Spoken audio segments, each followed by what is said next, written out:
Bonjour et bienvenue dans Un autre regard, le podcast qui s'écoute avec l'âme et se ressent avec le cœur. J'ai simplement envie de te partager ce conseil de Jiddu Krishnamurti qui disait « Je ne vous demande pas de comprendre, mais de rester ouvert ». Je suis Gaëlle Glevarec et je t'invite à poser un autre regard pour contribuer ensemble à un monde nouveau.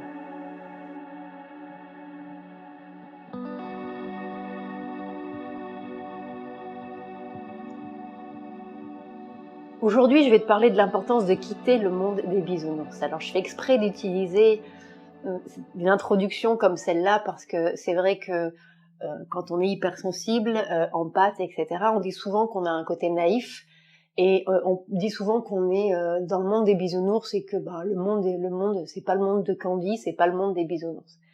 Et c'est vrai que moi, je l'ai longtemps revendiqué en me disant j'ai le droit de choisir de vivre dans un monde de bisounours, même si je sais que je suis pas non plus complètement naïve. Je sais que il y a des choses sombres, il y a des choses difficiles qui se passent dans ce monde, mais je choisis de ne pas y mettre mon énergie ni mon attention. Donc pendant très longtemps, j'ai vraiment porté mon attention, mon énergie, mes émotions, mes lectures, ce que je pouvais regarder, etc., vers quelque chose qui me nourrissait dans le positif et qui a énormément contribué à m'éveiller, à faire grandir ma conscience, etc.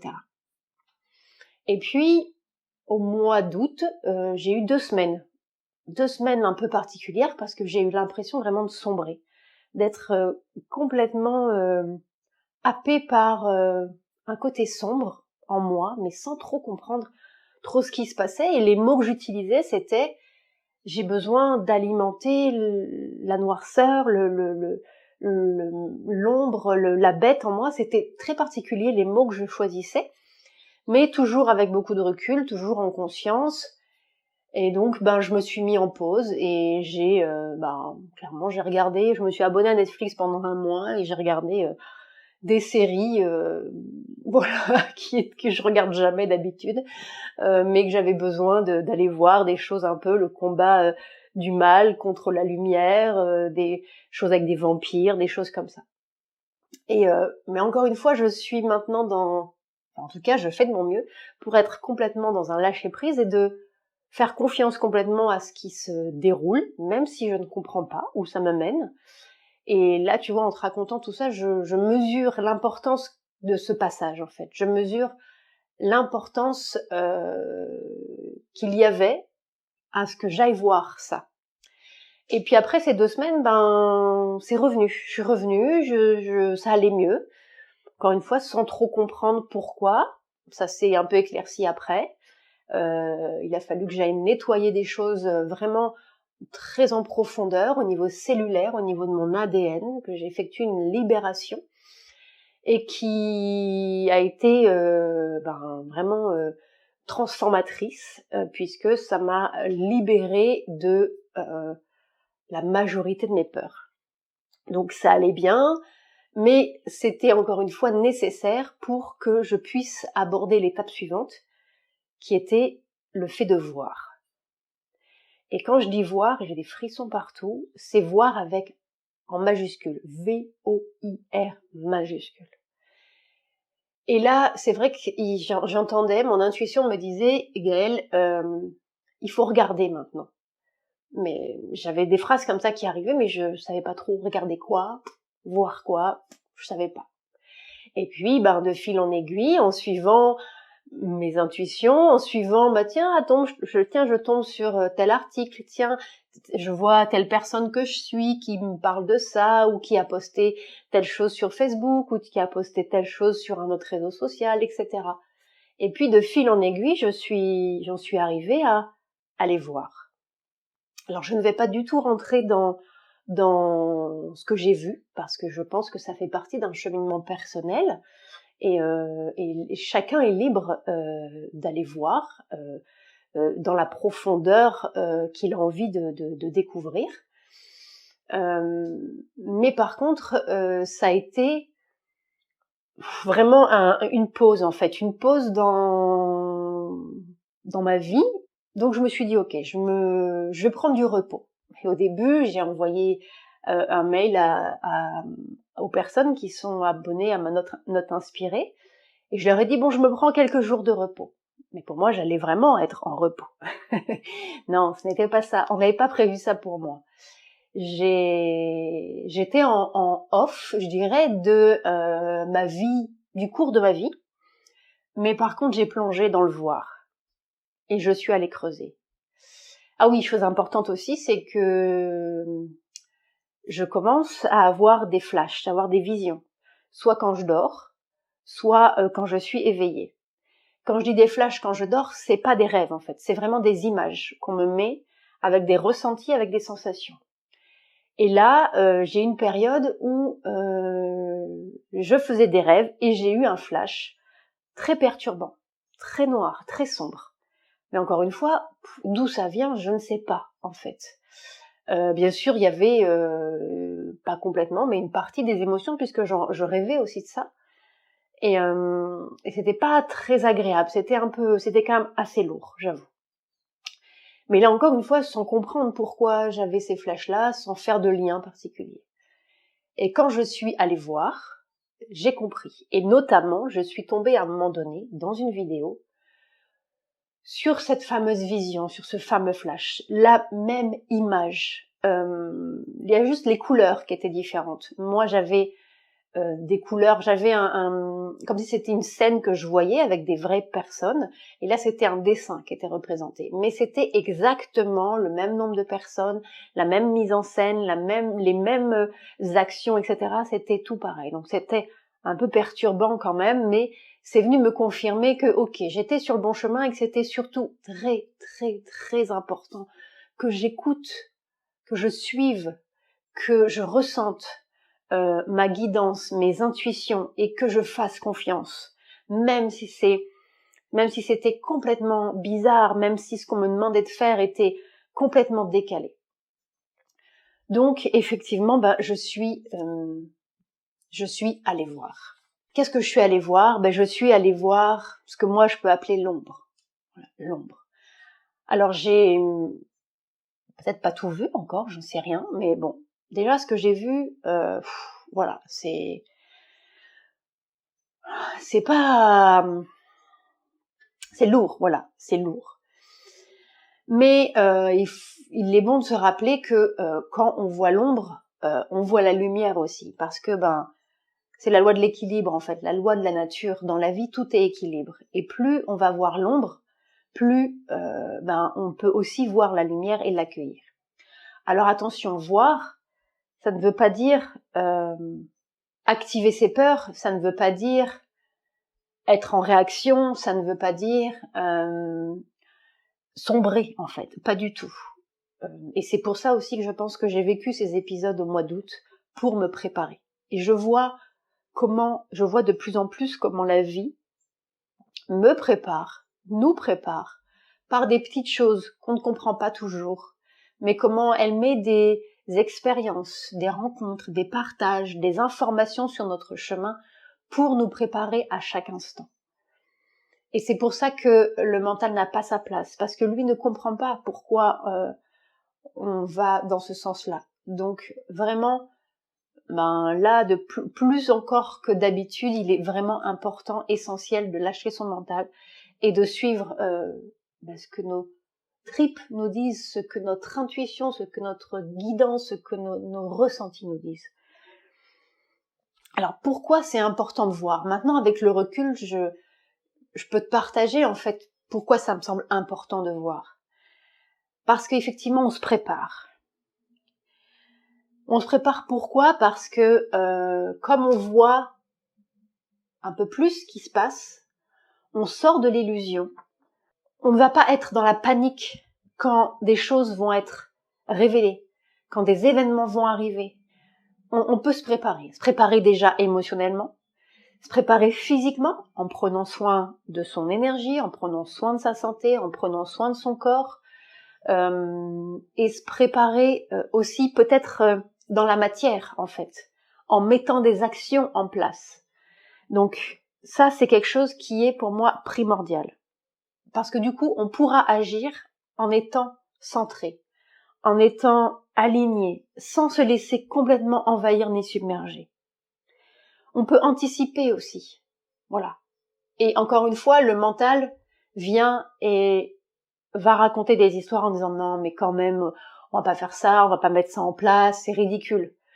Ben, à la rigueur, je préfère être ridicule, rire avec beaucoup de recul dans 2 ans, dans 3 ans, dans 5 ans, dans 10 ans, de peut-être ce que j'aurais pu mettre en place, de peut-être ce que j'aurais pu dire,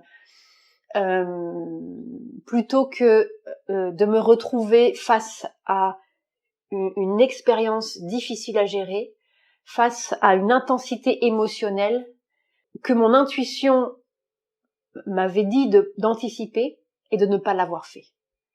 Donc je préfère, peut-être qu'on en rigolera ensemble dans quelques années ou dans quelques mois, mais c'est pas grave. Voilà, l'autodérision, c'est bien aussi, l'humour, c'est bien aussi, donc voilà. Mais malheureusement, je pense que j'ai l'impression qu'on va pas en rire en fait, et que c'est important de suivre notre intuition, de suivre ce que notre guidance nous dit. Moi, en tout cas, ce que ça m'a permis de faire, en tout cas de voir, c'est que ça m'a permis d'aller affronter mes peurs et de les transcender. Ça m'a permis aussi de repousser mes limites et de me dire, ok, si ce que je pressens arrive, si ce que mon intuition, mes visions me disent va arriver, comment je vais gérer la situation? Qu'est-ce que je vais faire? Est-ce que je vais avoir le courage de me positionner à ce moment-là? Est-ce que je vais avoir le courage de faire cette action? Comment je vais faire? Ça me permet de regarder mes peurs, de les affronter, et là encore, il n'y a pas de jugement. Si je peux pas, je peux pas. Peut-être que demain je pourrai, peut-être qu'aujourd'hui je peux pas, et c'est ok, parce que c'est pas rien tout ce qu'on traverse. Donc, à regarder ces peurs, les affronter, les transcender, sortir de l'illusion, et repousser un peu plus ses limites. J'ai entendu une interview du docteur Louis Fouché et qui parlait notamment de Wim Hof. Wim Hof, c'est The Iceman, c'est l'homme de glace, qui a été connu notamment parce qu'il courait à moitié nu dans la neige, parce qu'il plongeait plusieurs minutes dans de l'eau glacée, etc., qu'il entraînait son corps en fait à être dans des conditions extrêmes. Quand on a fait des tests sur lui, pour tester son système immunitaire, les indicateurs, en tout cas les résultats des tests, ont été complètement délirants, je dirais, dans le bon sens. Mais on s'est dit, bon, c'est parce que c'est Wim Hof, en fait. Il a peut-être un organisme, une physionomie qui est un petit peu particulière. On va faire le test avec d'autres personnes. Donc, ils ont pris des personnes qui appliquaient les mêmes méthodes que Wim Hof, et puis ils ont pris des personnes qui n'appliquaient pas du tout ces méthodes-là. Les résultats ont été similaires pour les personnes qui suivaient la méthode de Wim Hof et complètement à ce à quoi les médecins s'attendaient, c'est-à-dire à avoir dans des conditions de danger pour la santé, à avoir des résultats où le système immunitaire tombait. La conclusion, c'est que en entraînant son corps dans des conditions, je dirais, extrêmes par moment, comme le froid, comme la glace, comme des respirations intenses, etc., il a entraîné, en fait, au fur et à mesure, son corps. Il a repoussé ses limites. Il a développé des réflexes, des capacités, un système immunitaire, etc., qui est capable de s'adapter, de se suradapter quand il y a besoin. Eh ben, c'est un peu, je pense, ce que ça nous amène à faire quand on voit, quand on suit son intuition, quand on affronte ses peurs et quand on transcende ses peurs et quand on repousse ses limites. Pour moi, c'est la même chose. Sauf que là, on est plus dans l'émotionnel, dans le mental, dans le psychologique. L'expérience de Wim Hof me fait penser aussi à ce que j'avais partagé dans un podcast précédent où j'ai parlé de l'antifragilité. C'est un peu la même chose. Et finalement, c'est un peu ce que la vie nous amène à faire quand on suit notre intuition, c'est-à-dire à nous préparer, à aller nous mettre dans une situation inconfortable, mais tout ça pour faire grandir notre conscience et surtout pour mieux choisir. Pourquoi c'est important de mieux choisir et de choisir en conscience? Parce que on peut récupérer notre énergie, on peut récupérer notre attention et on peut couper des liens en conscience. Et tout ça, c'est de l'énergie qu'on récupère, c'est de la puissance qu'on récupère, de la souveraineté qu'on récupère.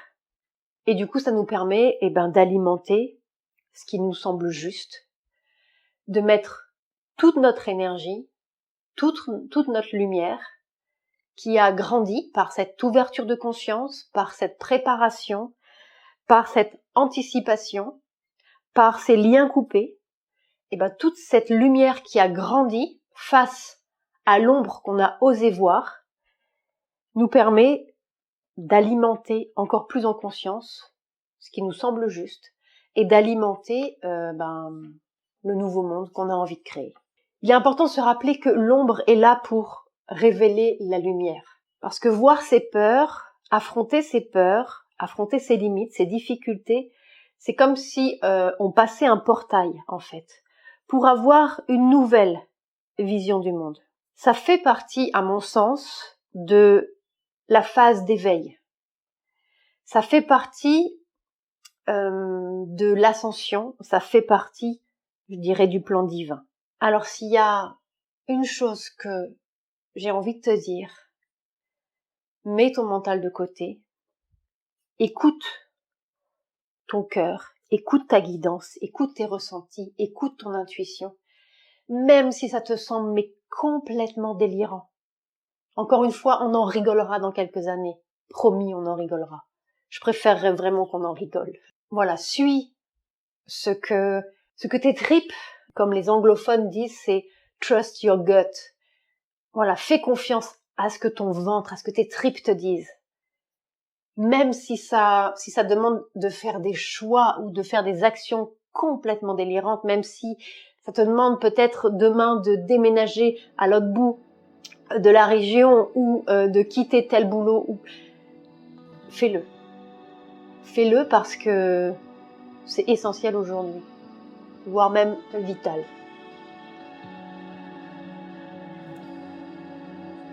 Merci beaucoup d'avoir écouté ce podcast. Si tu ressens le besoin de te faire accompagner parce que tu ne sais pas comment avancer sur ton chemin, tu peux m'envoyer un mail à gaëlle@sereinehypersensibilité.com et on prendra un moment pour discuter, pour voir comment je peux t'aider. Je t'embrasse, je te souhaite une belle et agréable journée, sois doux avec toi et à très vite.